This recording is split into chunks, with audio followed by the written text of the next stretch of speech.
The GTA series has had a lot of protagonists over its 17 entry series, and by far one of the most underrated characters, at least to me, is Victor Vance. Victor Vance, or just Vic Vance, is the protagonist of GTA Vice City stories, and I won't be surprised if some people haven't heard of this game, as it was released as a PSP exclusive all the way back in 2006. And fun fact, this was actually the first GTA game I ever played.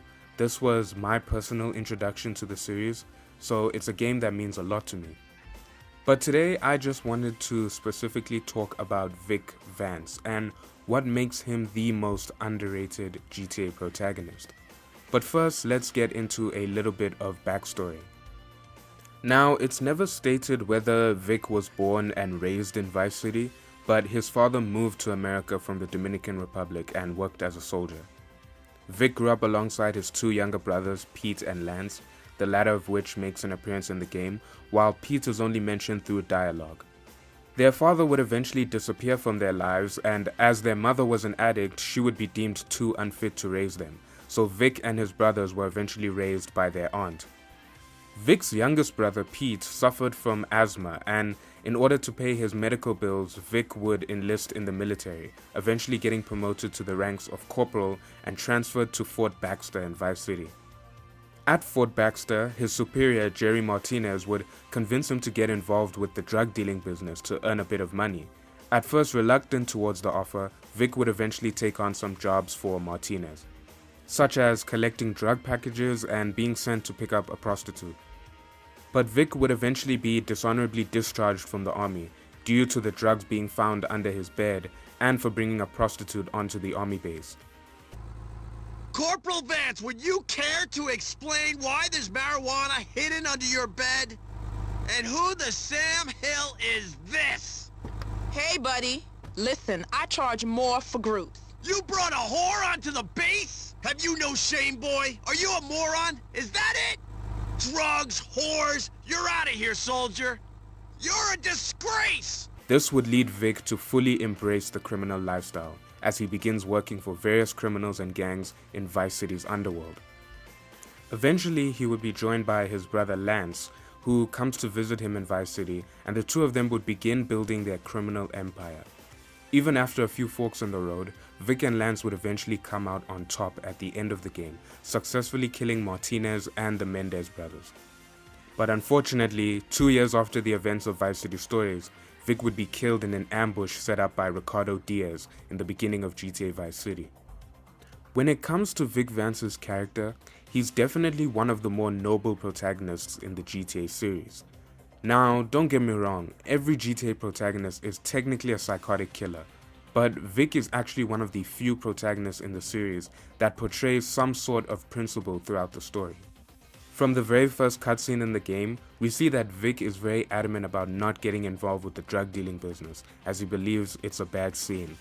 And even though throughout the story he eventually participates in the drug trade and other criminal ventures, we know the only reason he's doing this is to make enough money to cover his younger brother's medical bills.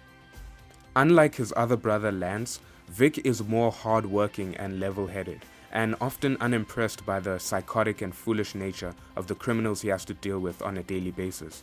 Gonna give me some serious guns. Whoa! Hey! Not like this toy. Holy! Okay. Although for all his toughness, Vic can also be quite an affectionate person, as we see him become close friends with Phil Cassidy and even develop feelings towards his sister Louise Cassidy and her child after they were mistreated by Marty J. Williams. But it's his affection and morals that also lead to his downfall, as Martinez said it best. You know what your problem is? You're trying to be the good guy in a bad man's game. This leads to characters constantly underestimating and double-crossing him. In fact, Vic Vance has actually been betrayed more times than any other GTA protagonist. He was betrayed a total of 6 times. He was betrayed by Martinez twice, who got him thrown out of the army. He was betrayed by the Mendez brothers, who tried to take over his empire. He was betrayed by Gonzalez, who leaked his deal to Ricardo Diaz. And he was betrayed by Ricardo Diaz, who had him killed in the beginning of GTA Vice City. And last but certainly not least, he was betrayed by his own mother, who stole his cocaine and got him into hot water with the Mendez brothers. But even after all of that, he was still able to come back stronger and get his revenge. Vic Vance actually reminds me a lot of CJ and Nico, in the sense that he comes from a rough background, he's no stranger to betrayal, sometimes he can be a good man in a bad man's game, but at the end of the day he's willing to do anything for his friends and family. We're done! Lance and I will owe you nothing! When you're done, I'm gonna own this town. It's the American dream. And it's all because of you, Vic. You're a hero. No, I'm an asshole. I spent all my time running around, making morons rich, while my family fell apart and the woman I wanted died waiting for me to call. Woman, you need some porn?